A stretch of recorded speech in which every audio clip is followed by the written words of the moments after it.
Good evening. There we go. Good evening.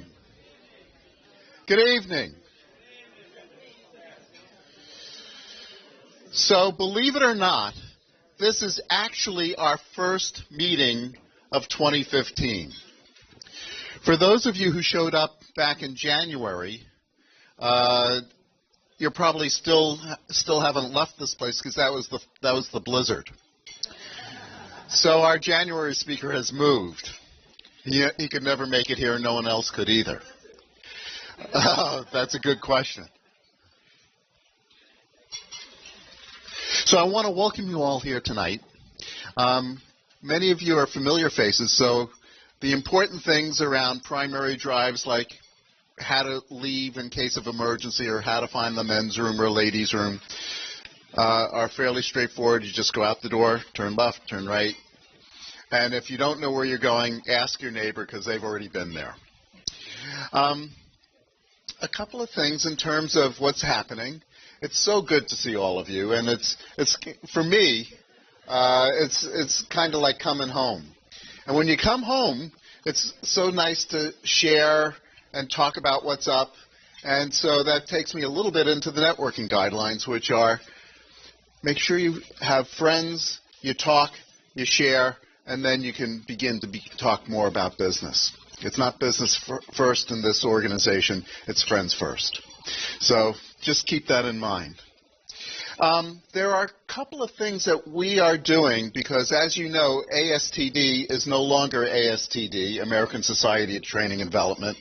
Years ago, and I'll reveal something about my background, we didn't call it American Society for Training and Development. We always thought ASTD stood for Ask Someone to Dance. We knew what was important.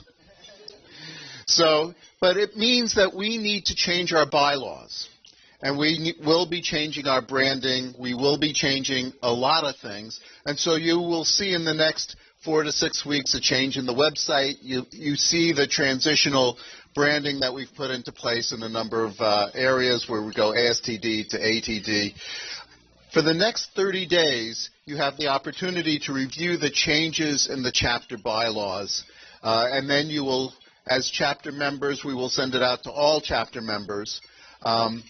We will need you to vote on what those, to vote for approval of those changes.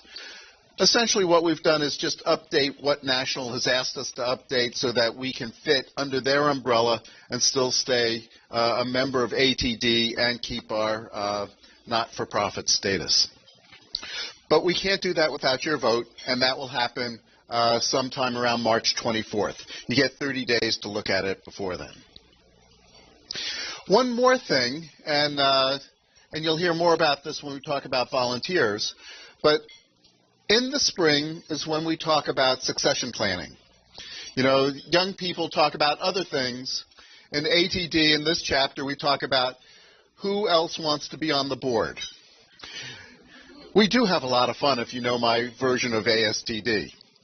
So, I've got Susan already laughing. So, but if you are interested in becoming more involved, or if you are interested in learning more, building your network, building your business, building the resources at your disposal to help you do your job, help you perform, help your organization, think about becoming a board member because it really makes an enormous difference in terms of your knowledge and how you can interact with your professional world. For me, I was president in 1990. Guess what I'm doing again? I was president at the beginning of my career because it was important to building my career, and it's important at this point in my career to give back and to really extend my hand out to help other people forward. So it's a lot of fun. It's a little bit of work, and it's a good time. So last thing is many of you have read the constant contact that was sent out. With that constant contact was a raffle. Part of what we did is help publicize for the national organization that they have ATD runs all sorts of really very fine training programs. And so they asked us to help publicize that in the New York metropolitan area. So tonight we have a raffle for who can join, who can be eligible to take one of those courses for free. And they run from about $600 to about $1,500 in value. And they're run in Midtown, Lower Manhattan. So they're not hard to get to. You just jump on the train. Ann Hool, who, when we did this in the fall, won and came back raving about how good the leadership development program she took was. So you get to choose any program that you would like if you win the raffle. Now, there's one caveat. You need to be, since this is national, you need to be a national member, and you need to be a local member. So if you're not a national member and you want to be in the raffle, we'll set it up so that you can join tonight. I'll just pull out my computer and you can log in and join. Just let me know, and we'll do it before the raffle. Just let me know sometime during the course of the night. If you're a national member and not a local member and you want to be in the raffle, talk to Michelle. She'll take real good care of you. So that's the key. How many of you are what we might call a power member, a national and a local member? All right. So if you're not, and you want to change your status in life, join. Whichever you need to join, we will make happen. And if not, everybody who raised their hand, you are eligible. And make sure we get a business card, because it's a good deal. It's a really good deal. All right. So a couple of things. That's what I needed to cover. One last thing, actually. And I'll talk more about this at the end of the night. But for those of you who have any idea of the programming for this chapter, it's incredible for the spring. So we've got mindfulness in March. We've got work simplification in April. We've got GE here in May. Their CLO is coming. And then in June, we have ATD's Got Talent, which is just a blast and is one of the highest attended programs of the year on a regular basis. So let me turn it over to Elena, who's going to talk about sponsorship. Because tonight, there is no sponsor. This is all about you guys. Hi, everyone. So we don't have a sponsor tonight, but we do have opportunities for sponsorships for March and for June. And our sponsor is really our commercial for our chapter to educate you on opportunities that exist, products and services in our industry that will help your businesses do what they need to do. So I wanted to just give a quick hello, and please contact me if you know of a vendor or a sponsor, sponsor for the future that would benefit our group. There's information on our website about sponsorships that you can review, or give me an email and I'll send you some information about it. And again, we have 2 months, March and June, which are exceptionally well-attended events. So please consider being a sponsor for the future. Thanks. Who gets this next? Laura. I just want to make one little pitch on sponsorship. If you notice, we are being recorded.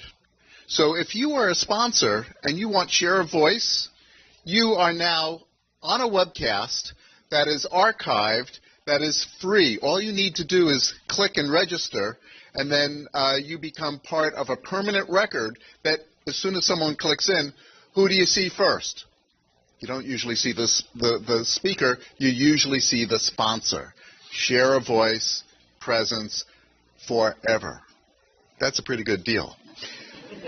A special thank you to James Tortoise and Discover Video, because they take extraordinary care of us. And as part of our sensitivity to being in an archive forever, he will take forward. If you ask a question, they will hear your voice, but no one will actually see your face. So thank you. Let me turn it over to Laura. Come on up.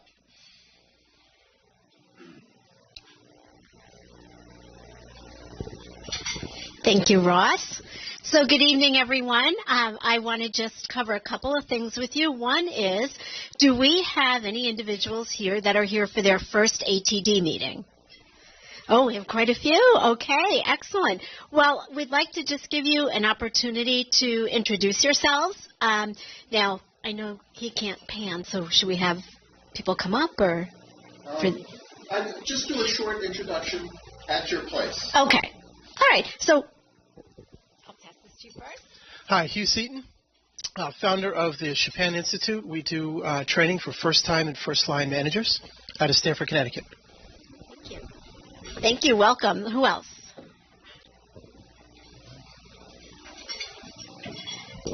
Hello, everybody. I'm Ingali Puentes, and I'm from Sikorsky Aircraft. I work in their Finance Leadership Development Department, and I'm right in Stratford, so not too far away. Thank you. Okay. I saw more hands, I think, over here. Nope. Oh. Hi, good evening. My name is Tom Bowman. I'm with Wright Management. I'm a guest of Francie's tonight, so this could be the last time. I'm not quite sure that I'm here. Just being honest. So I guess the pressure is on the speaker, right? Thank you. Thank you. More new members? Oh.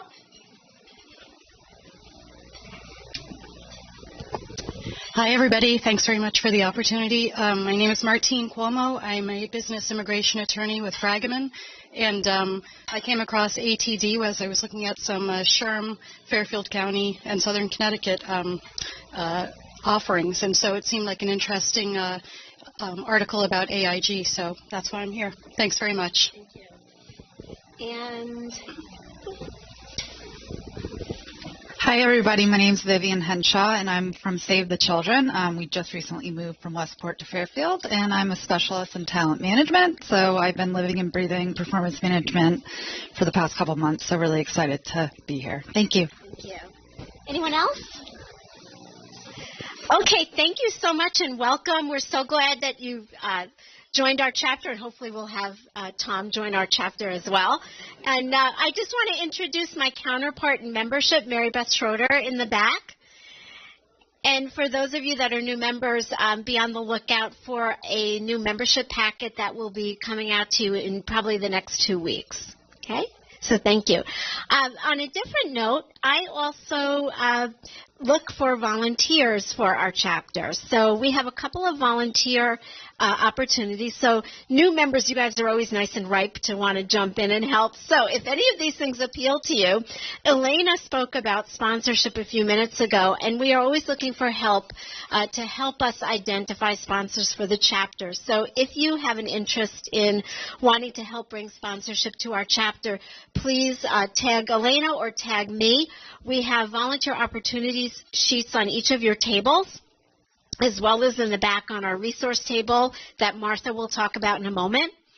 We also need some help with programming, and as Ross was mentioning, we have an unbelievable lineup of programs, and that is thanks to our program chairs, Debbie Jackson and Sissy, who is not here tonight. I don't think Sissy's not here, right?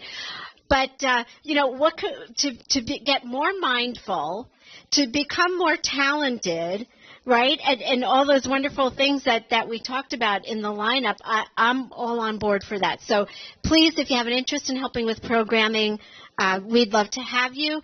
And then this wasn't on the sheet, so to speak, but we had an interesting discussion in our board meeting earlier about social media and how we're really looking to broaden our appeal, especially to some of the younger students that are coming on board with our chapter. So if we have anyone that has a real interest in wanting to help us with developing social media in our marketing with Twitter, with Facebook, other ways to, maybe more non-traditional ways to get word out about our programs and our meetings, we'd love to have you. And for that, Martha would be your contact, or again, you could come through me for that. And I think that's it. Good. So now it's Martha. And Martha, you're up. Thank you. Thank you. Hi, everybody. So I'm here to talk to you about the resource table, which is a table opposite me at the back of the room. The resource table has two purposes. One is to share information about ATD locally and nationally. We mentioned the term Power Member, and there's information about that and the benefits to you of doing that in terms of increased professional development, access, and all the wonderful materials that National offers us. The other purpose for the resource table is for you to share information about perhaps an article that you found that was interesting, an article that you authored, such as what Ross does every month in Training Magazine. So we often will feature that. We ask that if you do share that information at the end of the evening, you take it back. So do take a look at the resource table on your way out. And I'm going to give this back to Ross. Good. Well, as you can tell, we have a ton of stuff going on in this chapter. And it's a wonderful activity and a lot to do. And now we have to move on to Debbie. Because there's a reason you guys didn't come here to see me. So let me pass the microphone over to Debbie. Thank you. Thank you, Ross. Thank you. Hello, everyone. My name is Debbie Jackson. I co-chair programs, as what you've heard, and I'm really excited about tonight's program. Obviously, we're very fortunate tonight to have, I'm going to put this over here, fortunate to have Kimberly Bates McCarl. She's the Global Head of Performance Management at AIG, and her presentation, as you all know, will be focused on the transformation of performance management at AIG. So she's a very accomplished HR executive, and I really do mean that from my heart. You'll see, if you ever look at her LinkedIn, et cetera, you're going to see a tremendous amount of accomplishment that this woman has done. And today she's responsible for leading the efforts to define, design, and implement the performance management process on a global scale. In this role, she also leads a steering committee of senior business leaders to gather their input and guidance on the AIG performance management process. Previously, Kimberly served as the Vice President of Global Talent and Development at Thomson Reuters, and she partnered with the HR business partners at Thomson Reuters, and together they created a global end-to-end experience driving a high-performance culture, which included a delivery model in partnership with Workday. Truly, she has demonstrated a global mindset for evaluating and managing performance and how it may be interpreted differently in various countries and cultures. Finally, in addition to her many accomplishments, let me share with you that she was our past president of this chapter, and that she resides in Milford, Connecticut, with her husband and her daughter, and has graduated from Clemson University in South Carolina with a political science degree. In addition, with our program tonight, Kimberly has partnered with Boston Consulting Group in the transformation of performance management at AIG. Tonight, her partner, Akam Schwetlik, he's a managing director and partner in the New York office of BCG. He's with us. Akam has been focusing in his background on the insurance industry, and his work spans topics of strategy, organization, and distribution. Prior to BCG, Akam worked at Goldman Sachs and McKinsey in Europe. So he earned his master's degree in business administration and finance and his undergraduate degree in philosophy and economics, all from Germany. Without further ado, please give a warm welcome to Kimberly Bates McCarl and Akam Schwetlik.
back here at the chapter.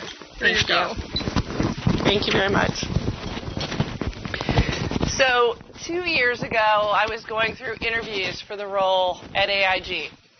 And AIG was at a very unique time in its organization.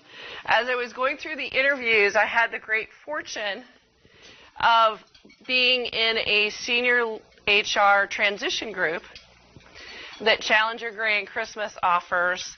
And as part of that experience, 3 of the people in my group of 18 of us were AIG employees, former AIG employees. So as I would come back to them and say, hey, I have a next round of interviews at AIG, here's who I'm interviewing with. And they would prepare me so I knew everybody I was talking to, had the background, the experience to go in. And 2 of the key people that I interviewed said, why do you want this job? And there were 5,000 employee comments in the employee survey that was done in 2012. Of those 5,000 comments, over 2,500 of those were related to performance management.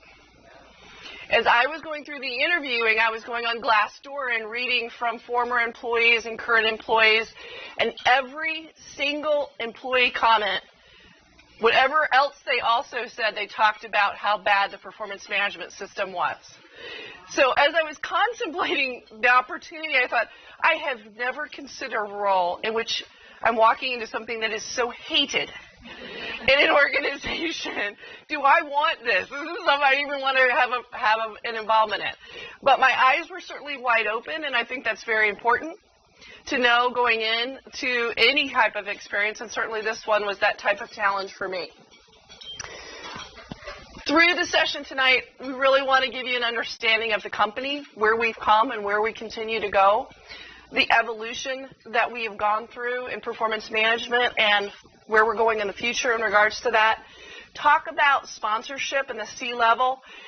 I would not be in the position that I am today and having the kind of success we have had in performance management at AIG had we not secured the kind of sponsorship that we've been able to afford. The link between performance management and talent development, that's a link we are still in our infancy on. Imagine a 64,000 employee global organization startup, because that's what AIG is since 2008. When you come through the financial crisis that they went through, the kinds of experiences that they had, everything now is very much like a startup. Everything is looked at in that same way. So it's incredibly exciting and incredibly stressful at the same time.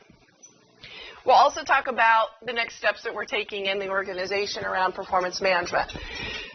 Global, innovative, diverse.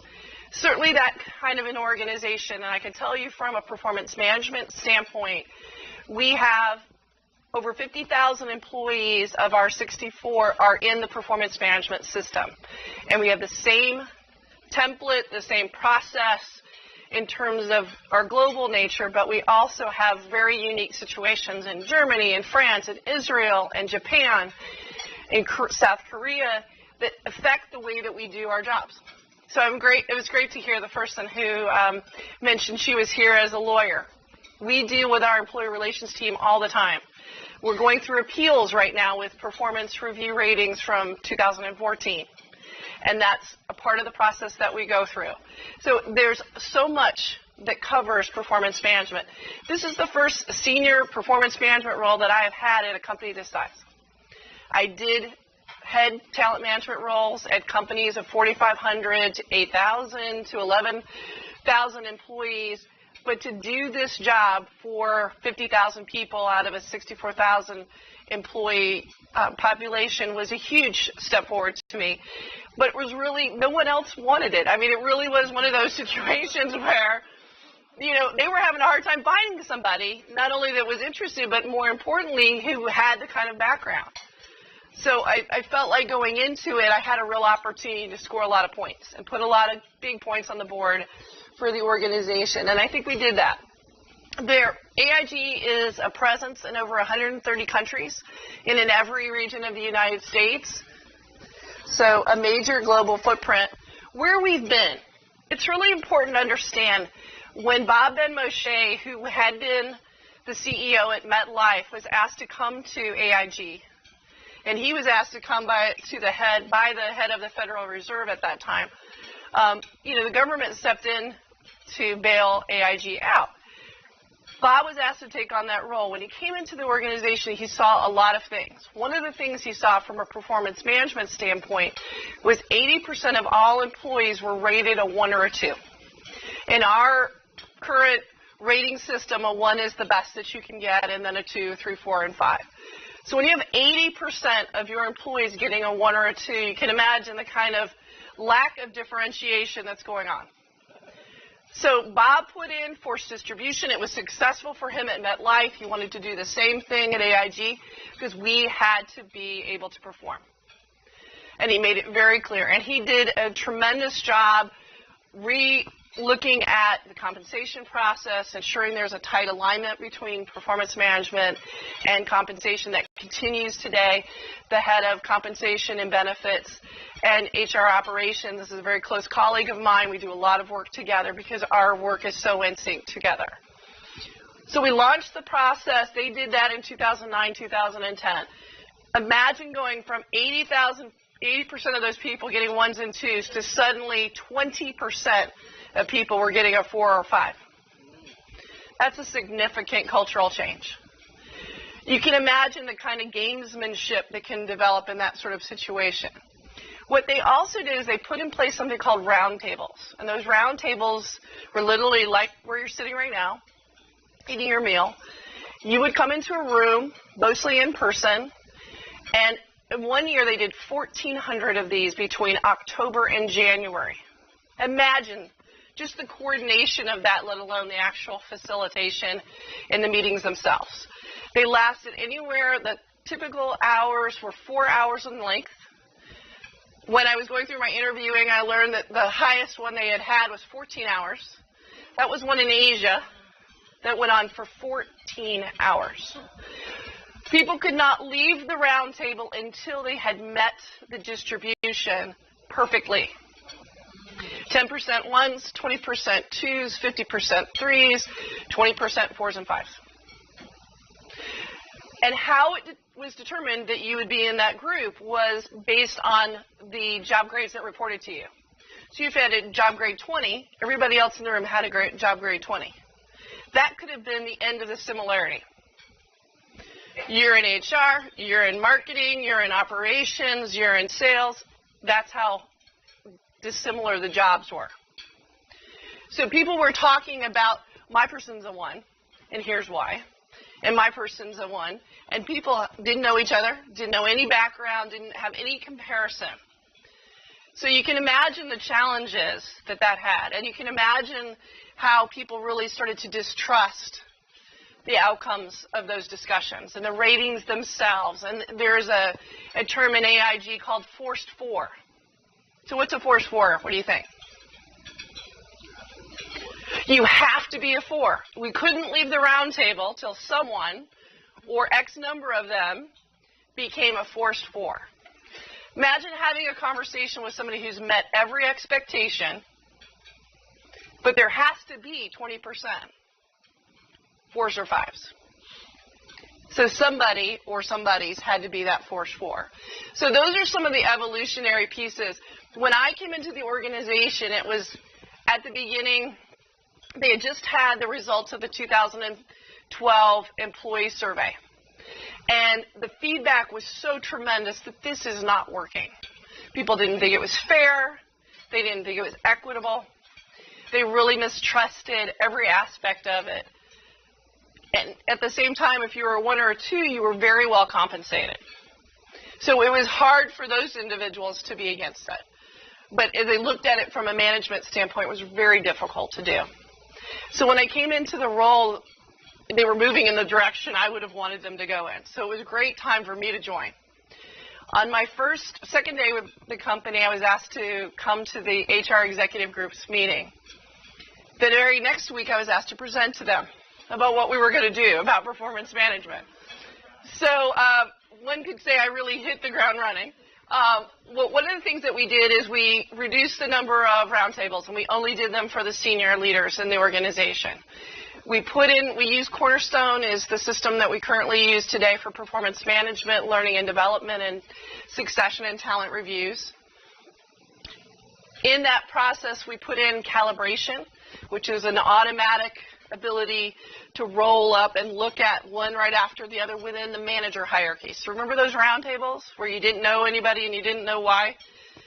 Now you had within your manager hierarchy. So you were sitting in a management meeting talking about people that you all knew, that you worked with, you saw their performance, you saw the impact, and so you could see the changes that were already starting to happen in the culture. We formalized matrix manager input. Their feedback was actually included in the performance reviews for the first time. Formally, they had an opportunity to offer an opinion. Now they actually have an opportunity to put forth a rating as well. Other things that happened is we really changed the focus from an HR process to a business process. So now it is business owned. Debbie talked about when she introduced me earlier, she mentioned our steering committee or our steering group. That was probably one of the best things that happened is in August of that first year, we brought a group of people together, about 20, which is a little bit a larger group than I would have liked. But ultimately, they represented every major function, business in the company, every region, and we talked about what was not working. We did a postmortem of the previous year's process. We started to work through issues that we needed to address, and the group really came together and took ownership for that.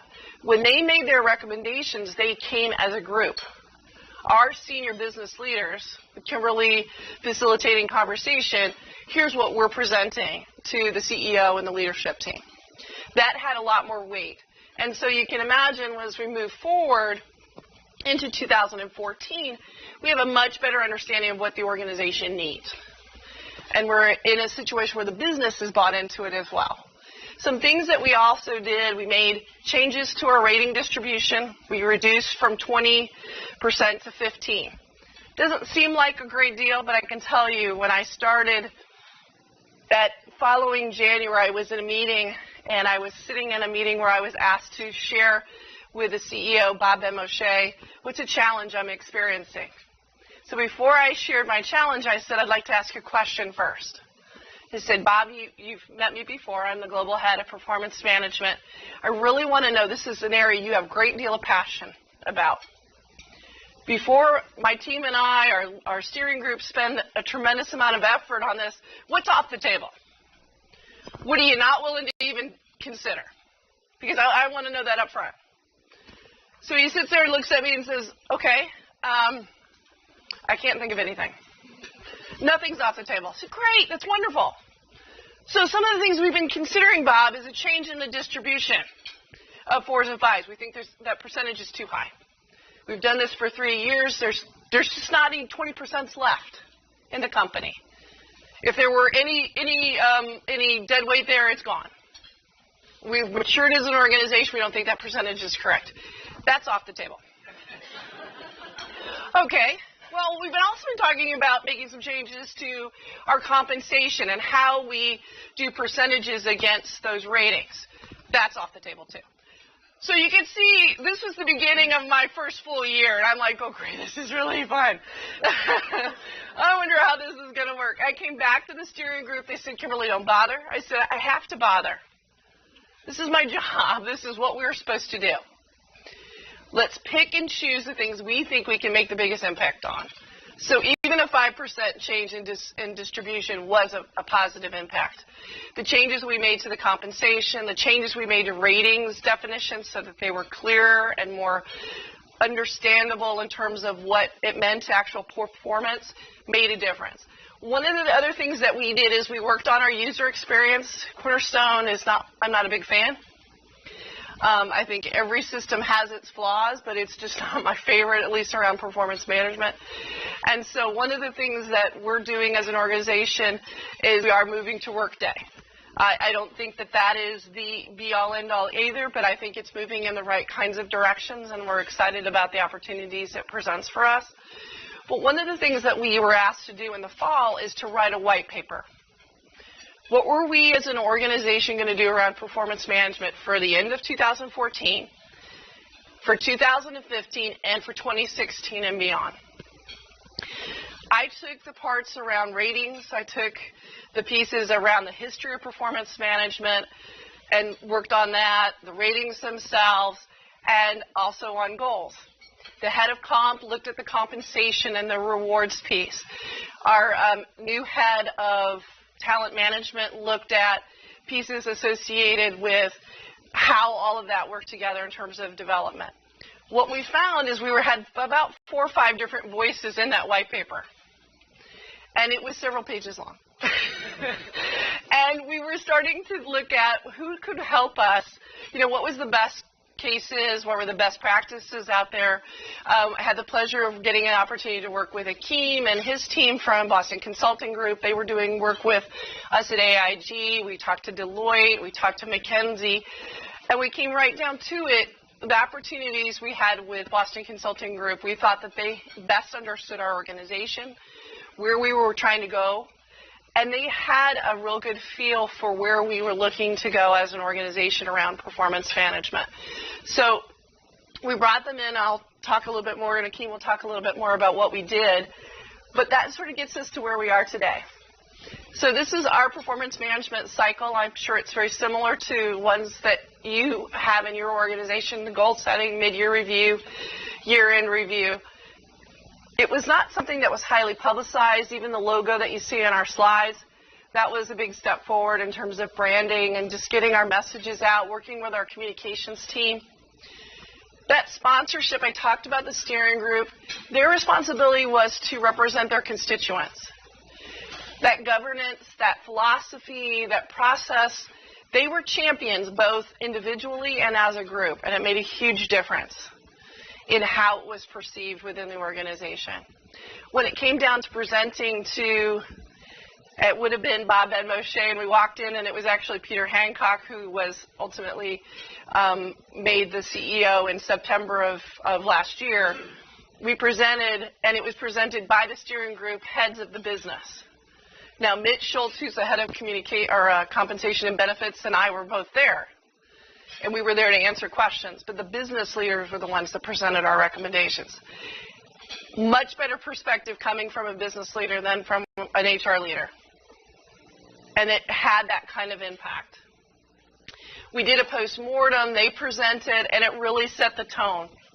And they've been a great sounding board for us. I will tell you, I felt great pressure when somebody mentioned it's all on the speaker tonight. Well, imagine when your CEO in his day one communication says, I have 3 priorities for AIG, and performance management is one of those 3. Sent that out to all employees in the company on September 2nd. I was in Dublin. I had an extra Guinness after I read it. And I had helped write it, so I knew what was coming, but I still didn't really get it until I actually read it. 2 weeks later, Peter Hancock, who's the gentleman you see in the picture, highlighted in a memo again that I was able to have a part in crafting, endorsing the recommendations that we had made for 2014 year-end review. Set a great tone for us. 2 weeks after that, when we kicked off self-assessments, he kicked off that communication. So when you have that kind of exposure, when you have that kind of senior sponsorship, we wanted to make an impression and focus on team. One of the things about force distribution is, what do you think it focuses on? It's the individual. Think about the people sitting at your table if you were all on the same team together.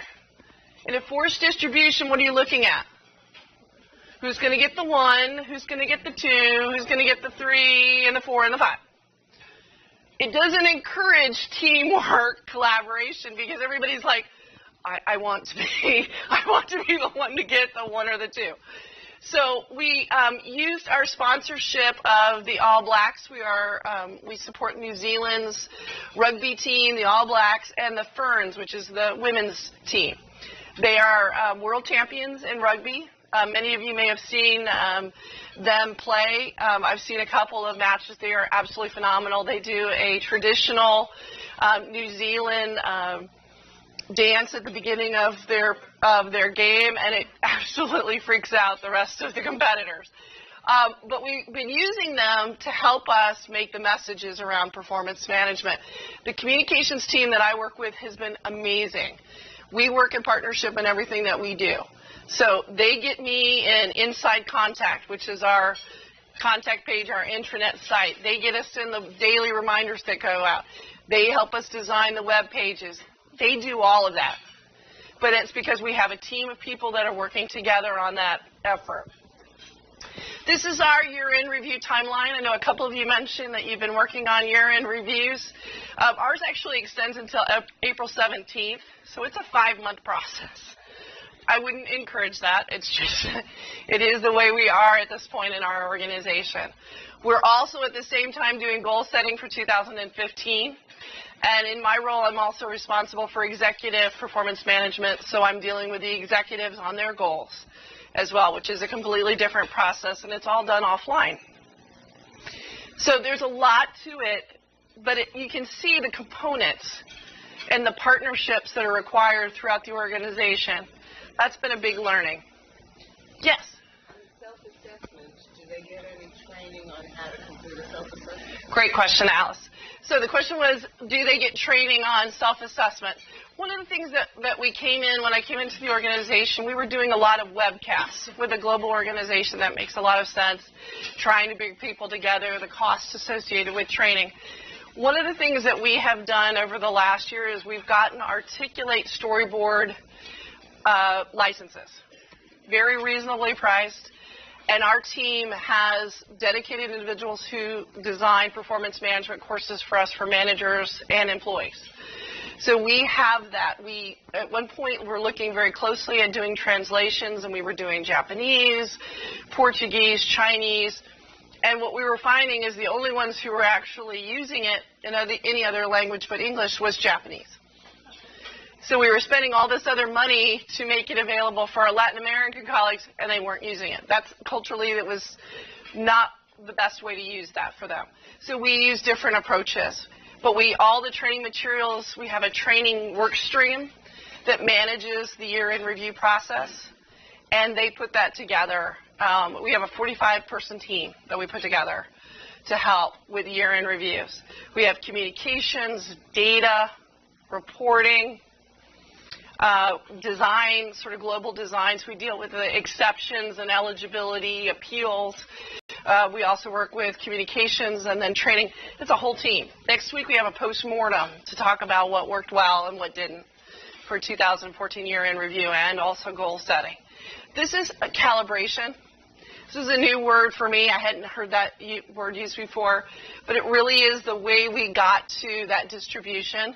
It's still a challenge.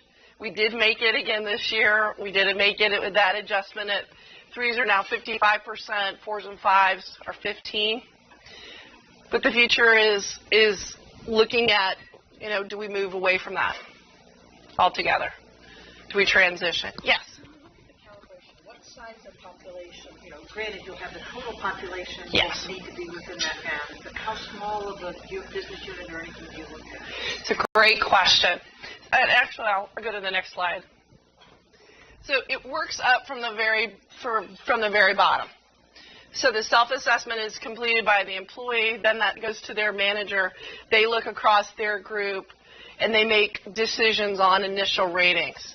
Then they go into calibration meetings with their peers. They make discussions, decide on 1s and 2s, 3s. Generally a size of a population that it works with, because, if you do it with 25 people, it doesn't really work. If you do it with 150, it works better. Yes. So we advise 30 or more, 25 or more. When it's less than that, it even mathematically doesn't work.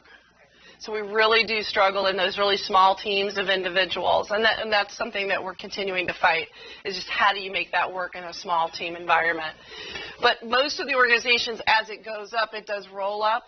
What we were finding last year is one of the errors or key learnings is we got to the senior leadership level, they decided they were skewing all the results. So in our organization, grades 24 to 26 are the higher ratings, or the higher grades in the organization. They were getting the 1s and 2s at grade 26. 25s were getting the 3s, and 24s were getting the 4s and 5s. Again, the fairness thing comes back again. Really sends a wrong message. And at the same time, what it also did is as it worked up, we had this fire drill in January, at the beginning of January last year. I didn't think I'd make it through last January. We had this fire drill where people were saying, okay, well, we have to make this work. So suddenly we're slashing. People who had 1s were getting 3s. People who had 2s were getting 4s. And they're not talking to the manager of the actual employee. They're just making the change. So that you can imagine what kind of happens in that circumstance. The manager is the one who has to have the conversation. They don't know what the manager put in as initial rating. The manager gets the confirmation the rating for that individual is a 3. Well, I put him in as a 1. And there was no communication. There was no accountability. We could see it. We could see the audit trail of who made the change, but the conversations as to the why weren't happening. So there's been a lot of work and focus over the last year to build that accountability, to make managers responsible for having those conversations. And this year, no fire drill. By January 10th, we were done. And we were in a place where people were able to go into the system and begin to enter their final comments in alignment with that rating and have conversations. Now, on the timeline, what you might notice is some of the people in our business really want to have one conversation.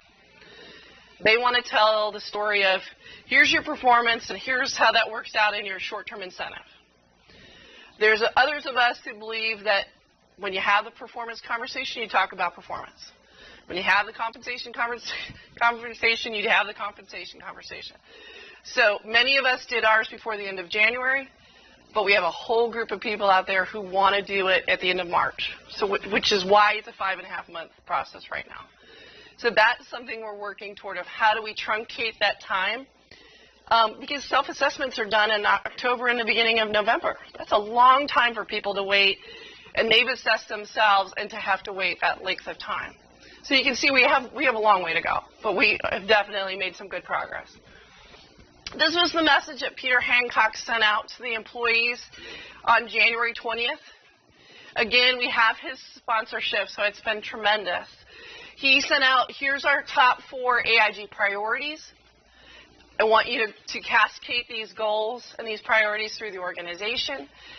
Within the next 2 days after his message went out, the messages from all the senior leaders from businesses and functions and regions all went out.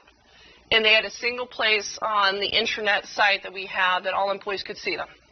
Because some employees were in Asia-Pac, and they might work for the consumer business based in Asia-Pac, and they may also support claims and ops.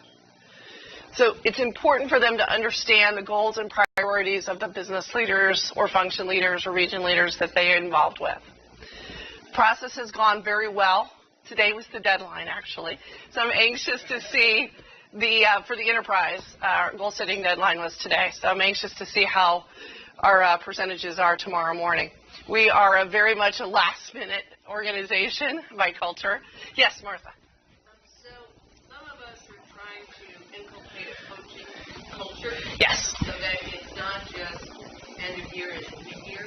Could you address that at the end? Absolutely, and I'm going to do that. Okay, it's coming. It's coming.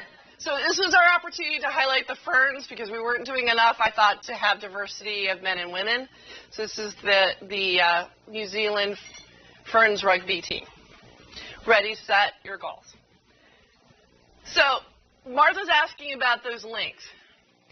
AIG is a very implementation-oriented organization. As you can imagine, it's been very performance-oriented, much more the what and much less the how. So the things that we're working on, one of the key priorities for 2015 is establishing a culture that focuses on the how and incorporating those two things in together. We're looking at things like having 2 ratings, one for the what and one for the how. So that's one of the things that are on the table right now. We're looking at moving to conversations. It's our new term. And having those conversations frequently. I certainly do that with my team every week. We have a team meeting and then we have one-on-ones. Many senior leaders don't have those conversations as frequently. Depending on the global disparity within their organization, the time, the commitments, other things that they're responsible for. So we're trying to strive so it's not just goal setting mid-year and year-end, but those conversations on performance are happening regularly, that if goals need to change because of changes in the market, changes in priorities, that those goals can happen and change throughout the course of the year. So we're moving toward that.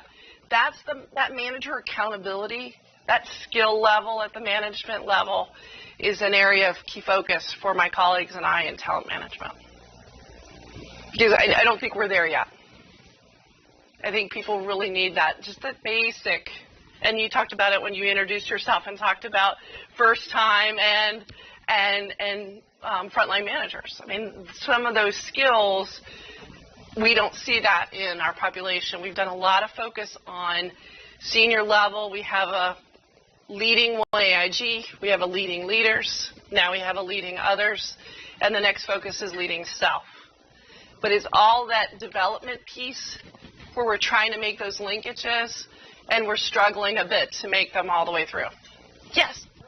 As you obviously know, having that conversation with someone who has never had it, or had it in a way that they just walked away with a horrible experience, yes, because the person who was delivering it had no clue how to handle it. What support is being given to helping managers build the skill about having the right conversation, right time, right place, right way, as we used to say?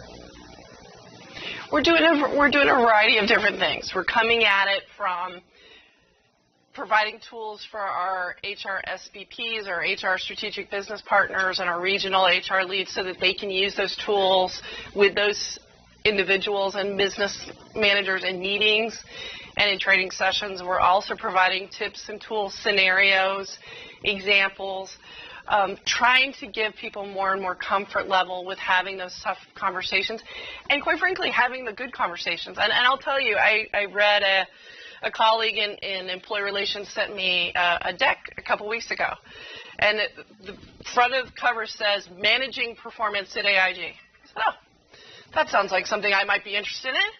So I turned the page, and the whole content is about managing underperformance.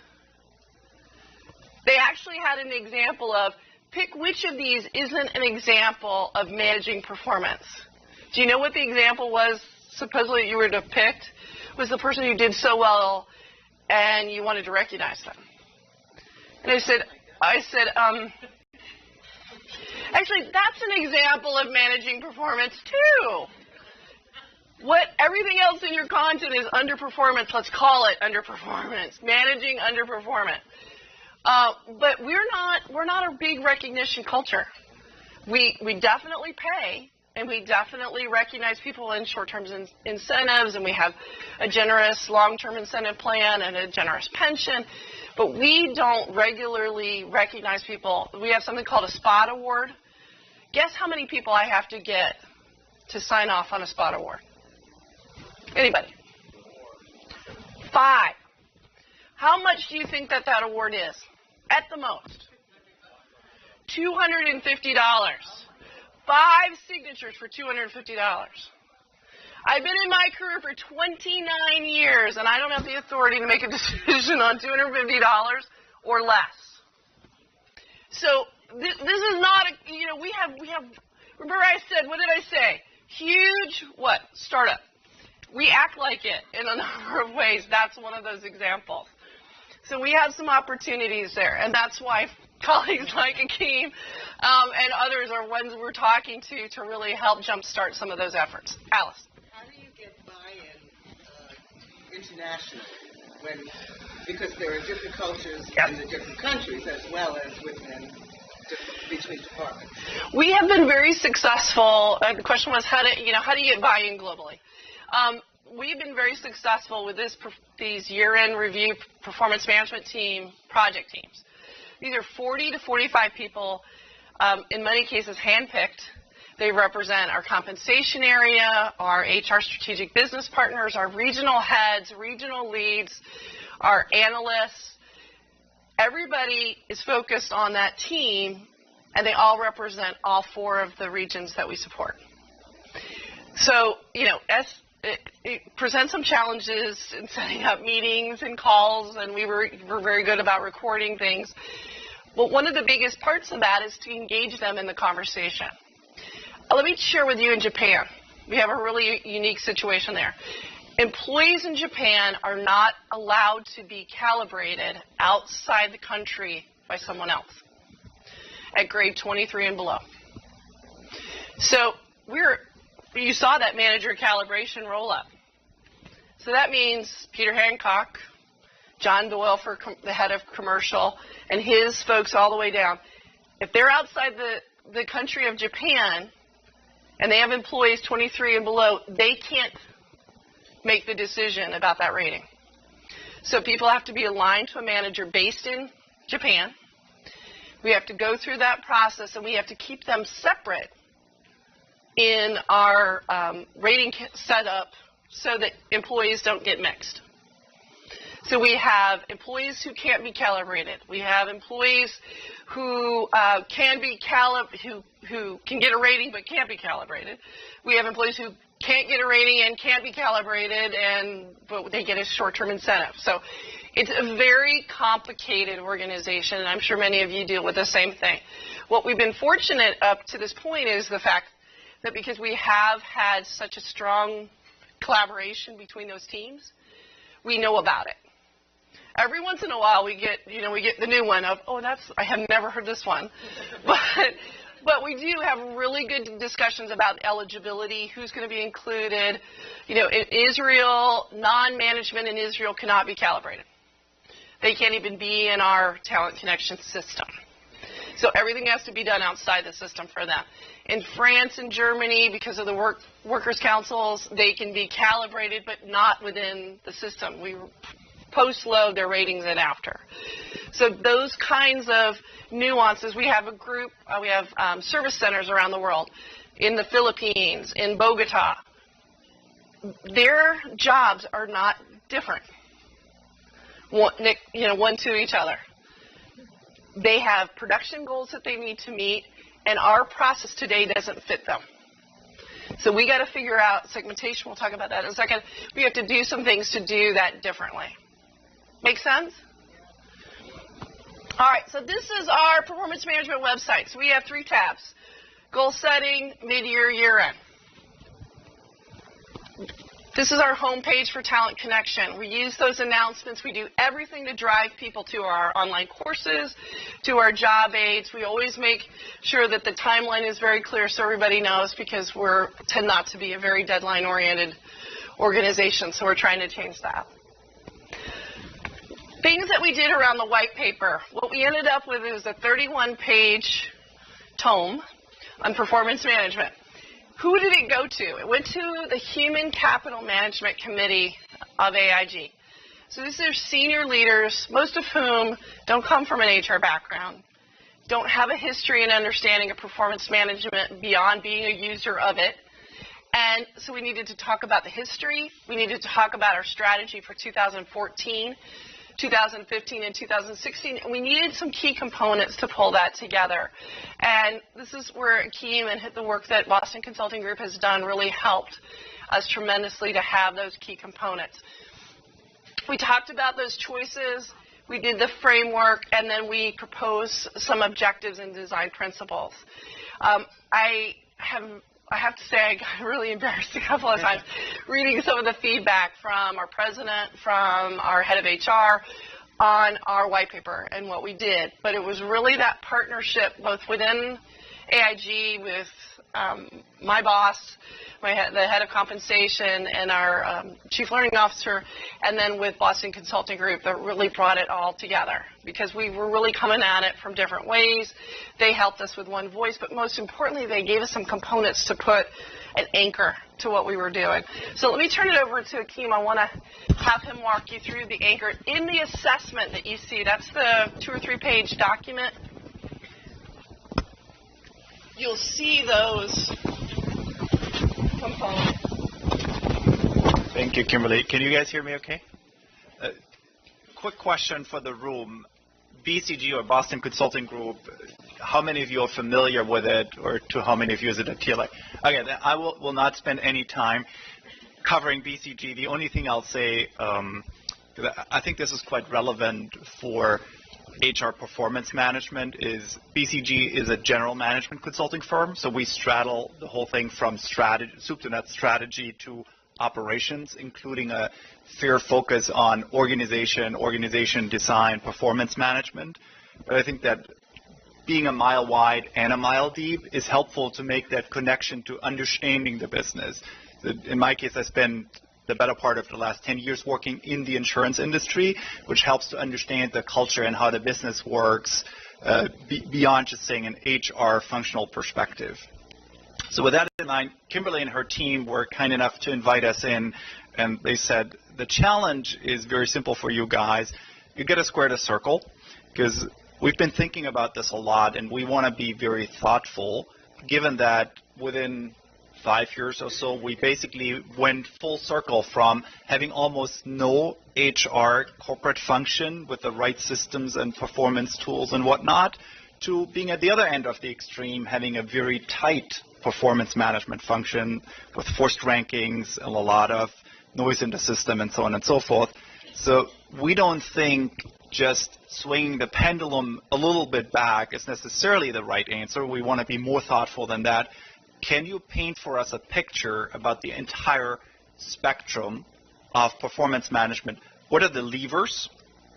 What are examples of different companies at either end of the spectrum in the middle? What are the trends? And how are all of these connected? And at the same time, while you cover the entire space, also show us how we can implement the better part of that over the next year. No pressure. No pressure. No pressure. Clearly, we couldn't live up to that, but here's what we established in a closely collaborative process.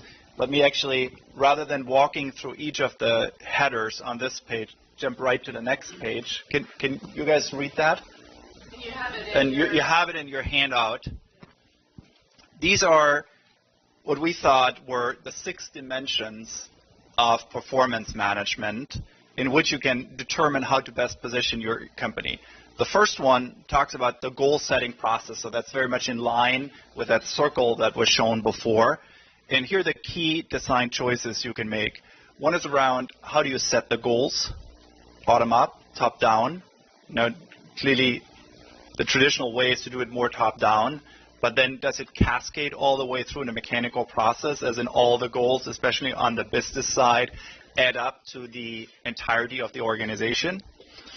Or the counterexample is an organization like Google, where people pretty much come up with, what do you want to achieve this year?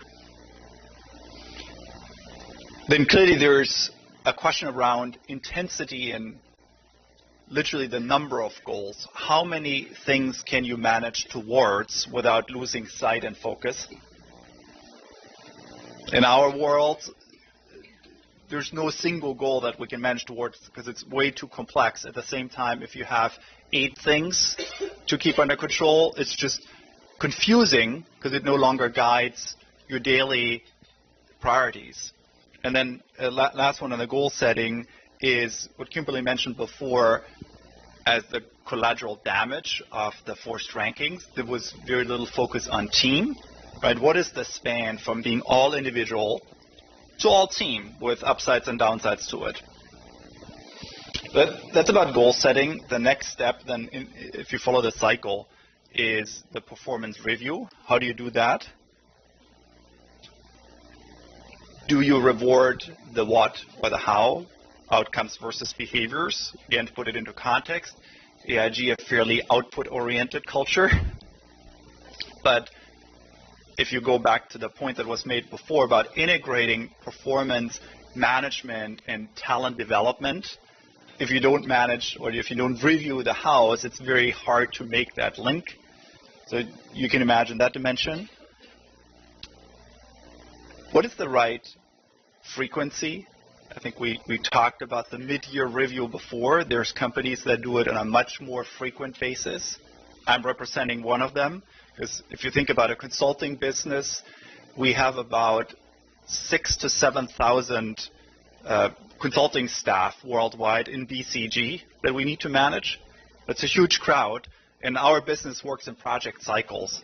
So we basically manage performance project to project, which is fairly appropriate for a consulting business, less appropriate for a more steady business like insurance. I'm sure many of you are somewhere in between the spectrum. What else did we have there? Single multi-rater, I think that's a very important dimension. So you get somewhere between 180 and 360. You get the full feedback in. How do you do that? What is an effective process to do that? And lastly, on the performance review is, well, we talked about the frequency before.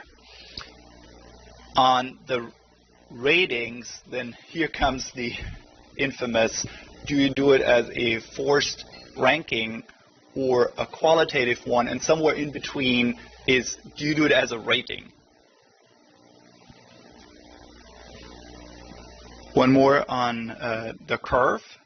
Is it tight versus loose management? Again, to use a counter example to the very tight management where you have a forced distribution, if I use BCG as an example, maybe to a fault, but we don't have any kind of forced distribution, which is clearly the benefit of a business that is mostly limited by the supply of talent. So in our case, we promote when ready. If you fulfill all the criteria that are required to make it to the next level, we will promote you. Obviously, that is much harder to do in a business like AIG's or many of yours. But just pointing out the spectrum here, I think, was a good component. Yeah. We talked about rewards. Again, I won't go through all of the dimensions because it gets kind of long, but you get a sense for how do you link the actual compensation and non-monetary rewards with the performance reviews in all of this. Is it a tight link? Is it a loose link? How many steps are there on the spectrum? How directly is it linked? So you can make a lot of distinctions there. And then finally, on the development side, I think we talked about that before, the link between the performance measurement or the performance management and the talent development. How closely are those integrated? Again, a little bit of a BCG example. In our case, imagine the round tables that Kimberly talked about, but not in order to determine someone's ranking, but in order to determine someone's career. Training would always have a seat at the table. And coming out of the discussion of an individual, they would be in the debrief conversation with the individual and say, here are the suggested trainings you're going to take over the next 3 months. Some of them are mandatory, but most of them would be more like in the spirit of charting your own course. But here's a very specific suggestion, so it's more of an opt-out than an opt-in. And I think lastly, the piece that is maybe less obvious but very important is around accountabilities. How do you make sure this process is really run the way it is designed? It is not simple, but simpler to design it on paper. How do you make this work in actuality? And how do you hold the executives in the business accountable to that process, to the standards? I think there was a question before around the self-assessments. It goes way beyond that. It goes to the ability of executives to have the tough conversations with the employees, the regular conversations to make this a priority, to have the right comfort levels of doing so, and to understand that this is part of being a manager. So how do you do all of that, and what is the spectrum of engagement with the leaders and the spectrum of ownership? We put all of that together, and I think what you see in the questionnaire is basically what I call sliders, the spectrum of each of these options and where you can be on that. You can use that as a questionnaire. I think it's hugely helpful if you want to design a performance management system to do the diagnostic upfront. Where is my organization relative to the spectrum? Clearly, some of these sliders are closely correlated. You're not going to get completely independent distributions, but it tremendously helps to understand where you're coming from, what your degrees of freedom are, and then what your target state is to which you want to move the company towards.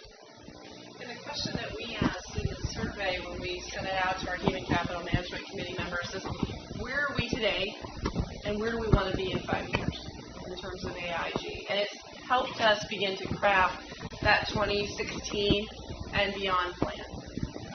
Again, because as an organization, everything is a priority, and we're trying, everybody wants to see us do everything in 2016.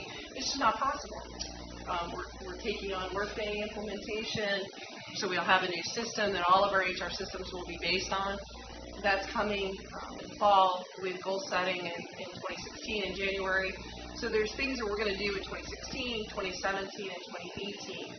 But it's that process of really thinking through those levers, as Akeem talked about, and discussing, do we want, in our case, our CEO, Peter Hancock, made very clear, I don't think goal setting is not enough of a priority, and it needs to be cascaded and aligned all the way down through the organization. We got that call in October. So we're scrambling, trying to make the right kinds of tools, the right type of resources, processes in place, so that we could move to a situation that it was cascading down. We had seniors and leaders working on their scorecards in December, so that they would be in a position when their communications went out about priorities, so they could sit down and talk about it with their leadership team. What are our consumer, our commercial, our investment groups' key priorities going to be, so that people can then do goals that align to that. And we were doing it in the past in the reverse process. Employees were doing their goals, but they weren't seeing a line of sight to the organization as AIG and their priorities, but they also weren't seeing it for the business or function or region they were in as well. So this has been a great tool for us in having that conversation. Just a couple last things, because I want to move to a place for opportunity. Oh, thanks. Opportunity. Thank you, Akeem, for an opportunity for additional questions. So where are we? We're working on those priorities, objectives, and design principles with the Human Capital Management Committee. We're talking about that high-level project plan. What are our resources, our work streams, looking at the support that we're going to utilize from BCG and others, what we're going to do internally, what can we do with that piece of it, get those started, and then have that plan and alignment with Workday. And all of those things, those of you who've been through major system implementations know that this is like a 9 to 12-month process to get there. And a lot of things have to happen in a proper sequence. So we have a lot to do, but we certainly feel like we're in a much better place than we were almost 2 years ago. What questions can we answer for you? Yes, Susan.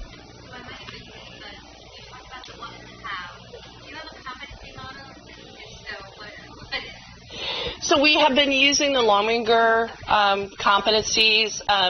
A colleague of mine who heads up executive assessment and education has been using that. That's a 360 that they base that on. We're moving to a place of, believe it or not, at this point we don't have, in the traditional sense, an AIG vision and values, mission, vision, and values. So that's something that through the course of this year is being laid out. And Peter Hancock has been almost literally on a cocktail napkin. These are our values. But you can't just do it that way, as you all know. That's not going to work within the organization. So he's having conversations with employee resource groups. He's meeting with the WELI group, which is the Women in Leadership program, and getting their input. He's traveling around the world and having conversations about what does it mean to work at AIG. What is our organization? We want to be the most admired insurer. We want to be the insurer that customers want to come to. How do we become that? So that's that piece about the startup that's really, a lot of us will shake our heads at certain times during the day and go, wow, we don't have that yet. And you would think in an organization the size of ours, we would. But we've been through so much. We're a 95-year-old company. And you go through the kind of economic downturn that many companies went through, but then have to go through a bailout. I have friends who tell me that they went through their child's rooms and took every AIG thing that they had and took it away from them because they were being picketed, things were being said to them as they left the building in New York and at other locations. It was a tough time, a really tough time. And we have a lot of people who are still with the company who came through that experience, and they talk about it. It's galvanizing to those of us who've been with the company a short amount of time, because that dedication and that loyalty to see the company through for the customer. And so that's a big part of how to move us forward on that. So we're looking at Lominger, we're looking at the values and incorporating that into the vision, mission, and then performance management. Thank you, Susan. I see one over. Steve. Great question. So we've been in the last 2 years that I've been there, the mid-year review. When I first got there, they didn't even talk about it as an expectation. It was voluntary. They actually would say in communications, you don't have to do this. It's optional. I walked in and said, okay, cut that out. Take those words out. That's the right thing to do. So this is not optional. Whether we have a formal way of doing it, whether we have a formal system that supports it, I don't care. We don't use words like optional in the conversations that good managers have. Martha, I'm looking at you. That's what good management is. So I worked with our group. We continue to struggle with our systems. We're finally at a place today that when we launch mid-years in June, we will have an ability for an employee to go in and give an overall assessment against their rating or against their goals. Submit that, the manager can do the same, and it will go into the year in review, which will be a huge step forward for us. But culturally, we have a couple of groups like our legal team that have been, it's a huge part of what they do. Every employee, every manager is committed to having that mid-year review conversation. And so I think we've been a little bit more of a trickle, and you're going to see in the next 6 months, this is an expectation. And everybody will be doing it, and everyone will get on board with it. Yes? Is there a preliminary rating at that 6-month review? There is not today. I don't know if we'll change that. When I was working at Thomson Reuters, we had moved to that preliminary rating. One of the things we don't have today that is really a difficult thing is we don't have, in our Cornerstone system, we have no way to do an interim review of someone. So we have lots of people who move from different parts of the organization, and we have no way to move that along. And it's very difficult because people will leave, and 6 months later the review time has come, and you don't have the history, you don't have the documentation. So we're trying to look at what are options available to us, what things we can carry along. Workday has something called Anytime Feedback, and that's a great tool, and they use that. Feature can be used for colleagues, more like Akeem talked about with projects. So you can give feedback throughout the course of the year as people do things. You can request it. A manager can solicit it. It can be unsolicited. And it can go all into the year in review. I'm someone in the back. I'm so sorry. I know that you're there.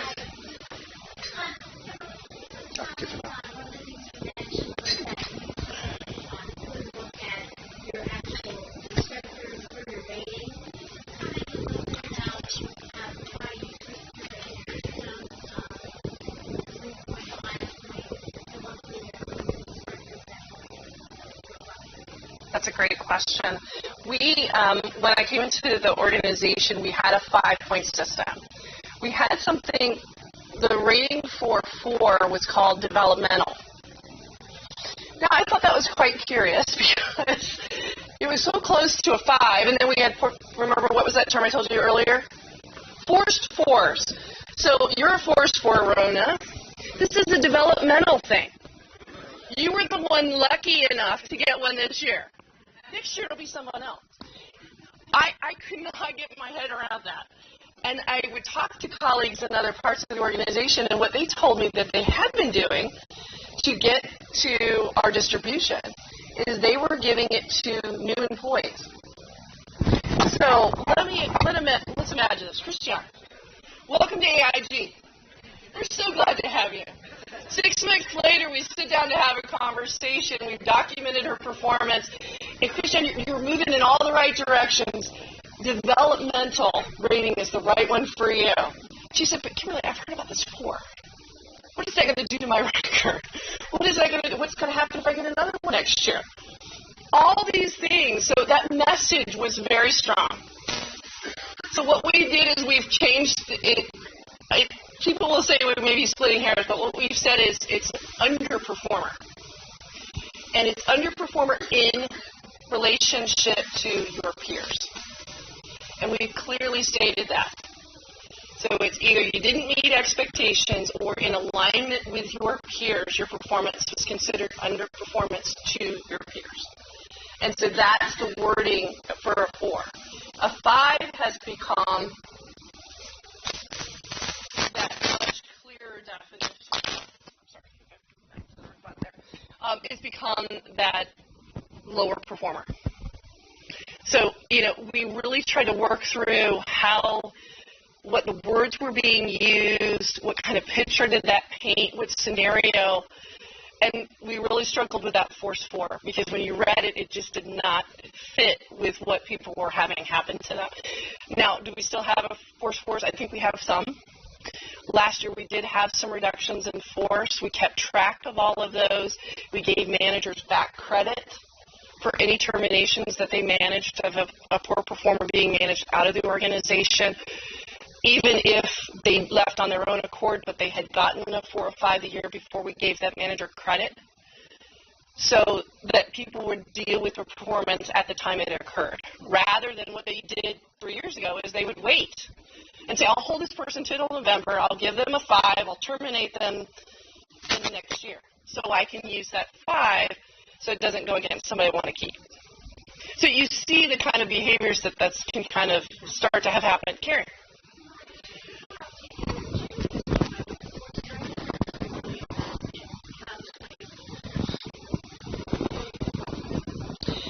It's really interesting. I was in a meeting in September with Jeremy Johnson. He's the head of our Lexington business.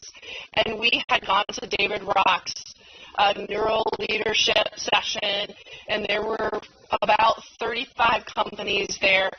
And they started to talk about, here's who's going to speak, and it was somebody from Microsoft, and it was somebody from, XYZ, Sears was talking, and a few others, and they were all going to be talking about doing away with ratings. And he turned around and said, is that what we've come to? Do we come to a session about how to get rid of our ratings?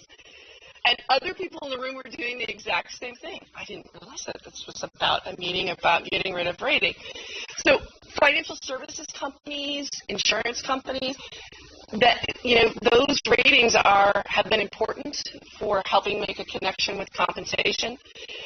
Talking to the woman from Microsoft who led that change to go from where they had been as an organization, they have no rating, no form. They have their even Walt Disney moved from a 5 rating scale to a 3 rating scale. But they were a lot like Akeem described Boston Consulting Group, that it's a retention-oriented organization. You have the best people. You're not going to have 15%, 20% 4s and 5s. And the labeling of those rating scales for Disney are very different than you would see in another organization. But you think about what they're trying to do and the culture that they're trying to put in place. So that's been really important, is to think through those definitions and what we're trying to say in them about our organization as a whole. I don't think we've cracked the nut on it, but I think we're moving in the right direction. Do we completely do away with it? I struggle with that because I do like the differentiation. We give for a 1 performer, they could get anywhere between 120 and 150% of their STI. It's substantial. A 2 is also very generous. A 3 can be anywhere from 80% to 120%. And those are just bumpers. A manager could choose to give more, or a manager could choose to give less. When I came, it was, this is the most and this is the least, and you can't go outside of that. We were talking the other day, the comp team put together this program that they called Managers Know Best. And I like it. I like it because I like it when they're really good managers. How many really good managers are there? Not a whole lot. So managers don't know best when they don't know. I'd like to add to that point. There's a clear trend going away from forced performance ratings that you can observe across industries. Now, here's the downside of living, and I'm responsible for career development within BCG in the New York metro area. Living it, to not have these gating factors, it puts a lot of onus on the career development process or the performance management process. So I think you buy yourself a lot of upside by doing away with it, but you're paying with a lot of effort and intensity and management time that is essentially tied up in order to do it well. I think it's incredibly easy to not do it well, and it's very hard to do it well. So it's kind of the harder, the higher art, if you wish. And yes, and I would agree, and I would say that's the piece about that assessment I think is really important. I encourage you to take that back to the business leaders that you work with. Show it to them and ask them, where are they today? Have them go through that experience, because I think they have to make some decisions about what are you willing to do, and then how quickly are you willing to do it, because that's one of the bigger challenges. We have a very clear compensation process. But should it be segmented? Should we do reviews that are more segmentation based to some of our employee population? I think we should. Will forced distribution be a part of that when we move to more of what we had at Thomson Reuters was targeted distribution?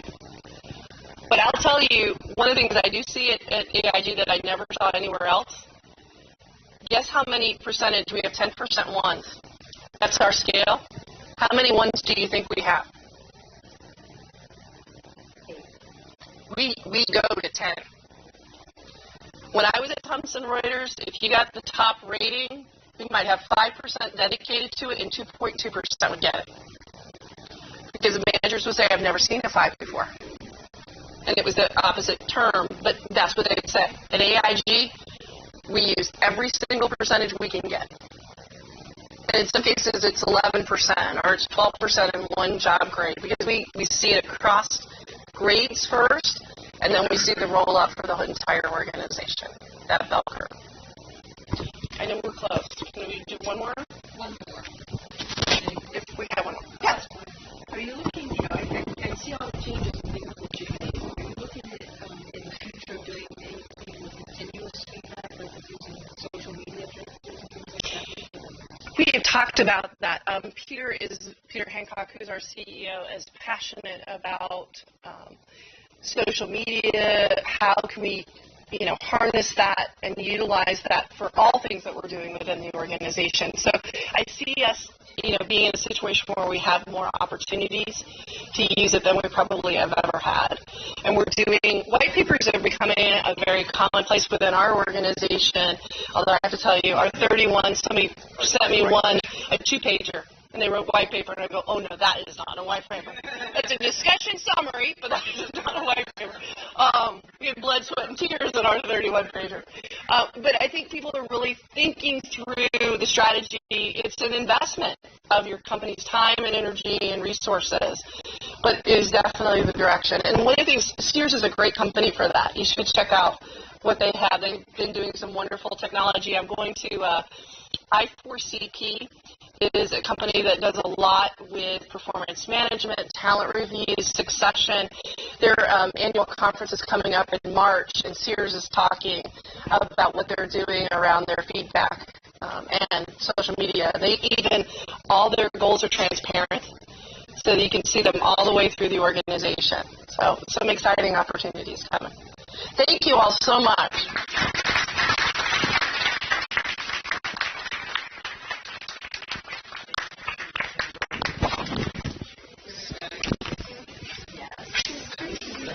Which one do you want? Which do you want? Test it. See if that's acceptable. Is it working? Use this. I can make this work.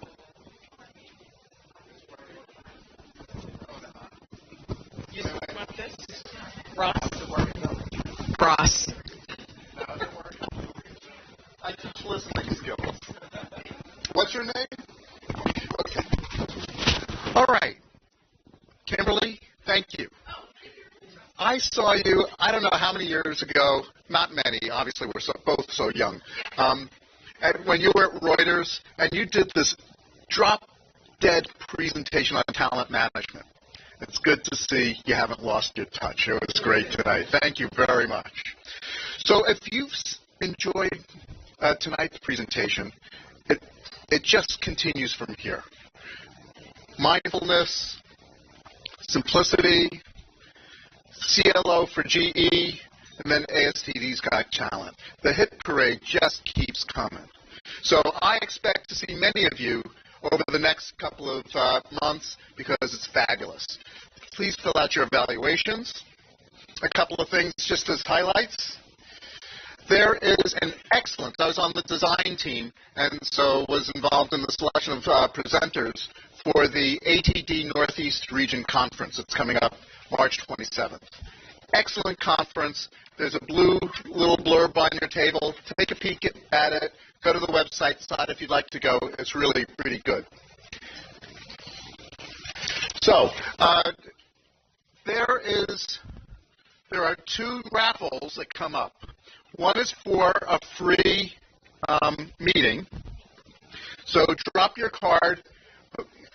Michelle, and who's got the free meeting? Okay. And what are the other two buckets? Okay, so the blue buckets, metal buckets, are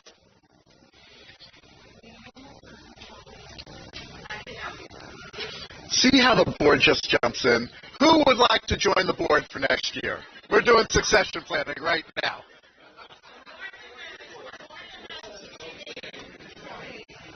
This is a power training. Power. So you have to be a national and a local member. National and local members. Okay, just hang out with us for a minute as we get the. If you're a national and local member, please add your card in. If you are anybody, if you are breathing and have a business card, you can put in for the raffle for the free meeting. Just have to be breathing.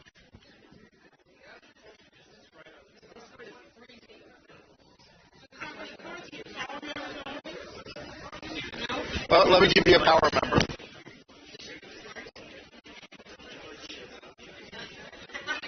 So the board should be in here. Board members, are you putting these in? Okay. All right. So we'll be ready to pull for the free meeting in just a moment. Please complete the evaluations. The last call for power members. Okay. Is that it? Great. All right. This is for the free meeting. Everybody got the free meeting in there? Francie, I need you to pull for a free meeting. There, yeah. And the winner is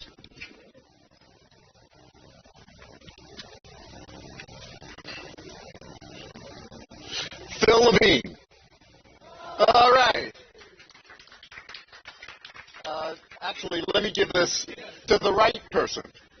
All right. Okay. This is for the power. This is for the ATD Power Training, Power Member Training. There we go. And Don Smith. All right. So I will put this into the system tonight. You will hear from Aaron Murphy probably tomorrow. Great. So I want to thank you all.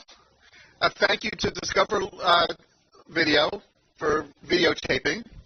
And if anyone wants to have their face and words memorialized forever, walk over to James and he will make sure that you're posted.